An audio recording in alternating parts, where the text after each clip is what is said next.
Hello friends, welcome to pebbles. நம்ம இன்றைக்கி ஒரு துருவன தேங்காய் வச்சு ஒரு அல்வா செய்ய போகிறோம். இது வந்து என்ன ரொம்ப ஈஸியாக செய்யலாம்.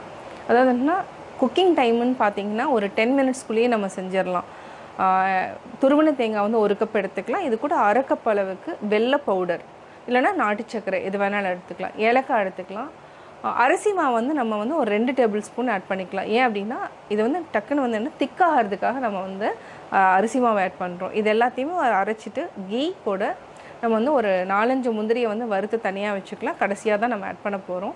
இது அப்படியே வந்து நல்லா மிக்ஸ் அதாவது அரைச்சதை வந்து நீங்கள் ஊற்றிட்டு ஒரு 5 to 8 மினிட்ஸ் வந்து சிம்மில் வச்சுட்டு நீங்கள் கிளறினீங்கன்னா ஒரு அல்வா வந்து ரெடி ஆயிரும். அது வந்து ரொம்ப டேஸ்ட்டாக இருக்கும்.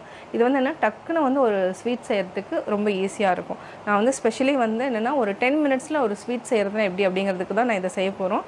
இதை நான் ட்ரை பண்ணி பார்த்தா அவ்வளோ நல்லா இருந்தது. இப்போ வாங்க எப்படி செய்கிறதுன்னு பார்க்கலாம். இப்போ பார்த்தீங்கன்னா 4 ஏலக்காய் எடுத்துக்கலாம். 2 டேபிள் ஸ்பூன் அளவுக்கு நம்ம வந்து அரிசி மாவு எடுத்துக்கணும். அப்போ தான் வந்து அந்த பதம் கரெக்டாக வரும். தேங்காய் வந்து நம்ம 1 மூடி அல்லது 2 மூடி எவ்வளோ பேர் இருக்கிறோமோ அதுக்கு தகுந்த மாதிரி நம்ம எடுத்துக்கலாம். இது கூட நான் வந்து ஆட் பண்ணது என்னென்னு பார்த்தீங்கன்னா பனவெல்லம். இதை ஆட் பண்ணிவிட்டு எல்லாத்தையும் சேர்த்து அரைச்சிக்கலாம். அரைச்சிட்டு ஒரு பேனில் ஒரு டேபிள் ஸ்பூன் அளவுக்கு கீ ஆட் பண்ணிவிட்டு முந்திரியை நல்லா வறுத்து வச்சுக்கலாம். இப்போ நம்ம பொன்னிறமாக வறுத்து எடுத்துட்டோம். இதை வந்து நீங்கள் தனியாக எடுத்து வச்சுக்கலாம். இப்போ நம்ம அரைச்சி வச்சுருக்கிறத அப்படியே நம்ம ஆட் பண்ணலாம். நம்ம வந்து அரிசி மாவு எதுக்கு ஆட் பண்ணுறோன்னா நல்ல ஒரு பதம் வரும். அது மட்டும் இல்லாமல் ஒரு கெட்டியாக வரதுக்காக நம்ம அரிசி மாவு ஆட் பண்ணுறோம்.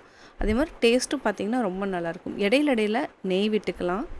இது வந்து என்ன குக்கிங் டைம்னு பார்த்தீங்கன்னா நம்மளுக்கு 10 மினிட்ஸில் ஒரு சூப்பரான நம்ம திரட்டிப்பால் அல்வா ரெடி பண்ணிடலாம். அவ்வளோதான், ரெடி ஆகிடுச்சு. இதனால் கலக்கிட்டே இருந்தீங்கனாலே கெட்டியாகிடும். இப்போ பாருங்கள், சூப்பராக இருக்கும். இது வந்து என்னென்னா நம்ம பூரணமாக கூட வச்சு செய்யலாம். சுவையான தேங்காய் திரட்டிப்பால் அல்வா ரெடி.